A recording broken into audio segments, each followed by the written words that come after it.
Hello friend, मैं नितराम वर्मा आप लोग का बहुत बहुत स्वागत करता हूं। दोस्तों बहुत बहुत स्वागत है आप लोग का हमारे इस दिव्या सरकारी रिजल्ट में। दोस्तों अब आपको बनना है डॉक्टर, इंजीनियर, प्रशासनिक अधिकारी या कोई अन्य सरकारी कर्मचारी, या इनकी मदद से स्टार या सुपर स्टार, जिससे आपके परिवार का मस्तक समाज में गर्व से ऊंचा हो जाए। और जिसको देखने के लिए आप तरस रहे थे, अब आपको देखने के लिए वो तरसेंगे। इन्हीं आवश्यकताओं की पूर्ति के लिए हम अपने चैनल पर ला रहे हैं कक्षा 6 से लेकर एमएससी एमए तक सभी विषयों के गहन अध्ययन का क्लास तथा सभी कंपटीशन, पॉलिटेक्निक से लेकर सिविल आईएएस तक की सभी विषयों की तैयारी के लिए धांसू ट्रिक के साथ क्लास। और सबसे खुशी की बात यह है कि सभी लेक्चर नितराम वर्मा के द्वारा दिया जाएगा। दोस्तों हमारा इंटरव्यू वाला वीडियो जरूर देखिएगा। तो चलिए फिर देर न करते हुए वीडियो को शुरू कर। हेलो दोस्त, मैं हूं नितराम वर्मा और आप देख रहे हैं दिव्या सरकारी रिजल्ट। दोस्तों आज से हम क्लास स्टार्ट कर दिए हैं कक्षा 12 का भौतिक विज्ञान पढ़ाने के लिए। दोस्तों हम पूरे चैप्टर का एक एक हेडिंग विस्तार पूर्वक बताएंगे।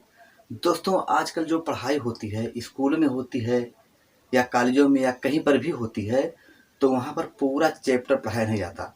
आखिर में पढ़ाया कैसे जाए? पूरे साल में 365 दिन होते हैं और उसमें आधी छुट्टी निकल जाती है और आधा बरसात हो जाता है। यानी किन्हीं ना किन्हीं कारणों की वजह से पूरा साल बर्बाद हो जाता है, अच्छी तरह पढ़ाई नहीं हो पाती। तो दोस्तों हमने आज से ये क्लास इस तरह शुरू कर दिया है कि एक एक हेडिंग एक एक वीडियो में डालेंगे और पूरा एकदम विस्तार पूर्वक अध्ययन कराएंगे कि जो बच्चे ये चाहें कि हम आगे चलकर काफ़ी कुछ वैज्ञानिक बने या बड़े से बड़े कंपटीशन बीट करके यानी चाँद के उस पार तक पहुंच जाएं, तो उनके लिए ये क्लास बहुत स्पेशल क्लास रहेगा। तो दोस्तों आज हम शुरू करते हैं अपना पहला वीडियो जो कक्षा 12 का है, जो भौतिक विज्ञान फर्स्ट पेपर।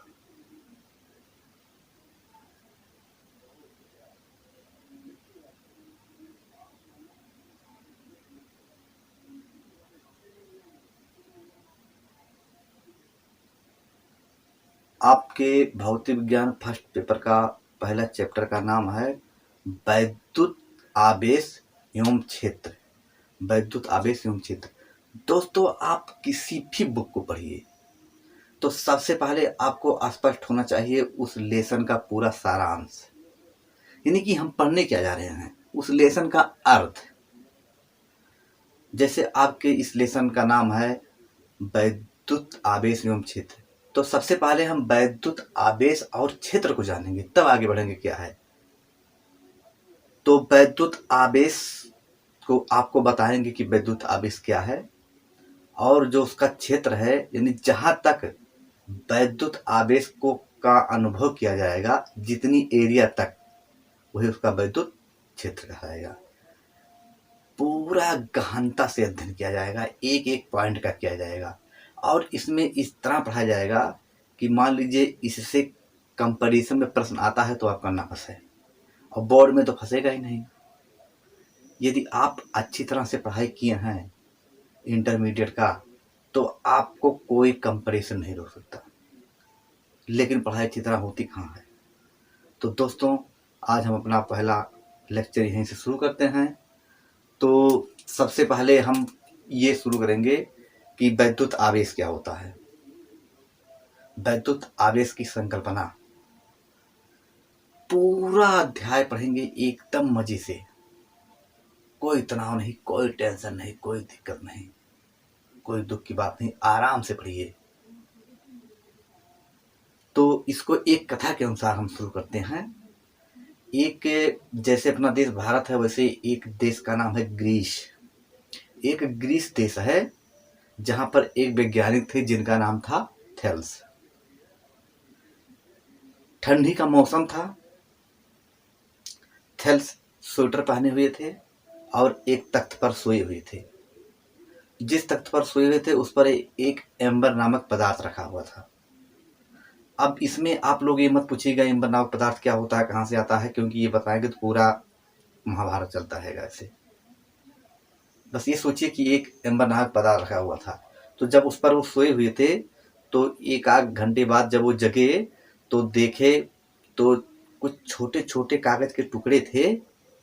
तो जब उस एम्बर पर से वो उठे तो छोटे छोटे कागज के टुकड़े तख्त पे से उसी एम्बर में जाके चिपक गए। तो उन्होंने सोचा कि ऐसा क्या इसमें गुण हो गया कि जो तख्त पे से छोटे छोटे कागज के टुकड़े आके इसमें चिपक रहे हैं या मिट्टी के।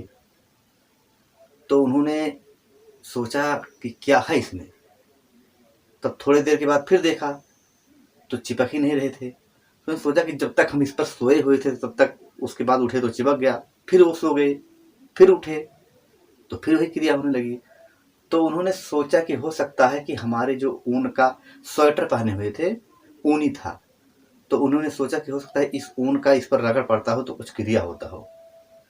तो वहीं से उन्होंने सोचा, तब उस अंबर नामक पदार्थ को ले लिया और स्वेटर को ले लिया, यानी ऊनी कपड़े को रगड़ा।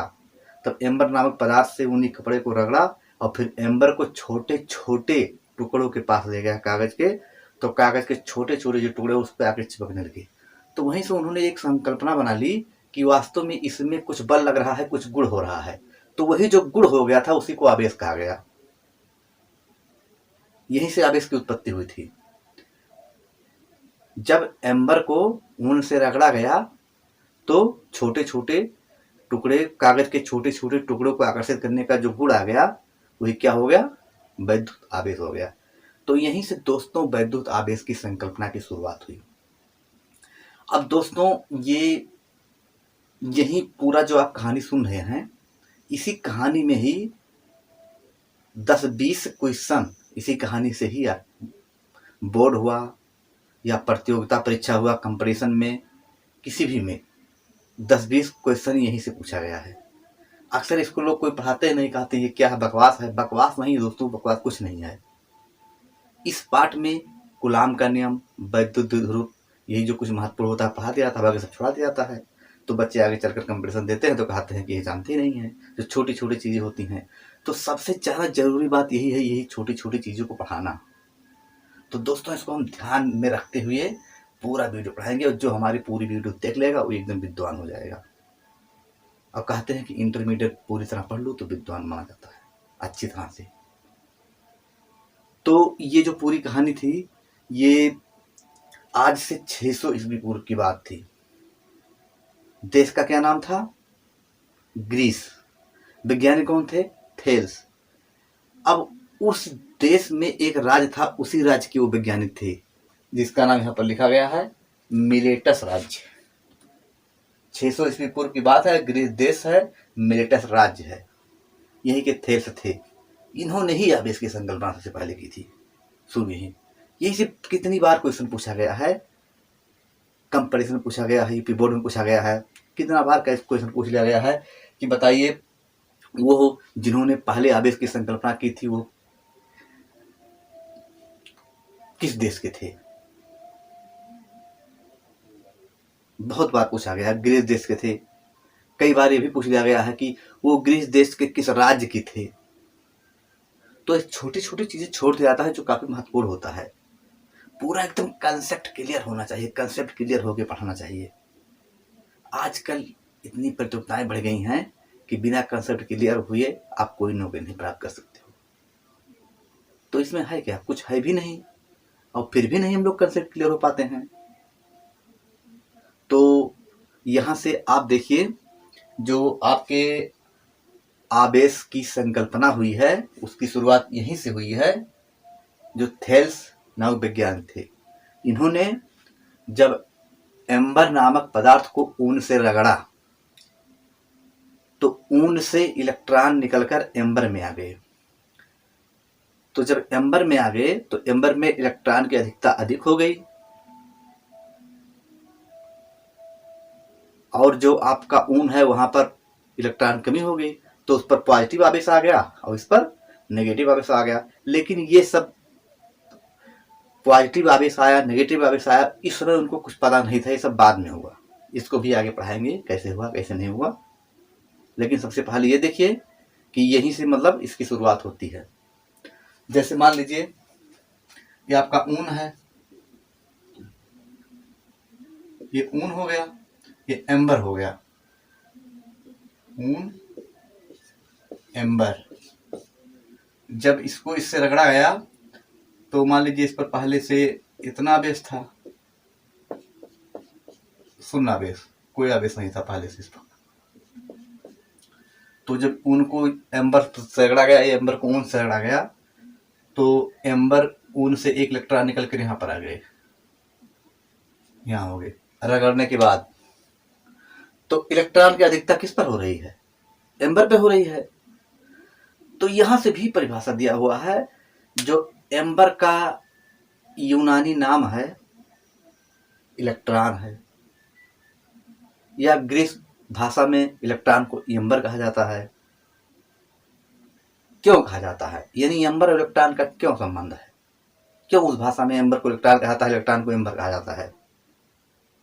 क्योंकि जब इससे इस पर रगड़ा गया तो जो इलेक्ट्रॉन निकल कर वो एम्बर पर आ गया, एम्बर पर ही आ गया था इलेक्ट्रॉन। इसको आप लोग बहुत विशेष ध्यान दीजिए, ये भी काफी कंपटीशन पूछा गया है कि जब ऊन और एम्बर को रगड़ा जाता है तो बताइए इलेक्ट्रॉन किससे निकल कर आते हैं, ऊन से निकल कर आते हैं कि एम्बर से निकल कर आते हैं? बहुत छोटी चीज है लेकिन बिल्कुल आप एग्जाम में गलत करके आएंगे। ऊन से निकल कर एम्बर पर जाते हैं इलेक्ट्रॉन, और प्रोटॉन तो आपका निकल नहीं सकते हैं, ये तो आप जानते ही हो। अगर नहीं जानते हो तो जब हम इसको आपको केमिस्ट्री पढ़ाएंगे तो उस केमिस्ट्री में आप जान लेना कि कैसे होता है ये सब। लेकिन यहाँ पर जो पढ़ा रहे हैं उसको आप देखिए केवल। तो इलेक्ट्रॉन की संकल्पना मूल थेल्स ने ही दी थी। उन्होंने ही कहा था कि जब एम्बर नामक पदार्थ को ऊन से रगड़ा जाता है तो ऊन से इलेक्ट्रॉन निकलकर एम्बर पर आ जाते हैं, जिससे एम्बर पर ऋणावेश हो जाता है और छोटे छोटे टुकड़ों को आकर्षित करने का गुण आ जाता है। यही आवेश, इसी आवेश के कारण। तो यहीं से इन्होंने परिभाषा दे दिया था। तो इसको आप लोग देखिए इस तरह है, और परिभाषा अगर आप लोग लिखना चाहें तो देखिए आपके इस पर परिभाषा आ चुका है, परिभाषा को आप लिख लीजिए। देखिए लिखिए।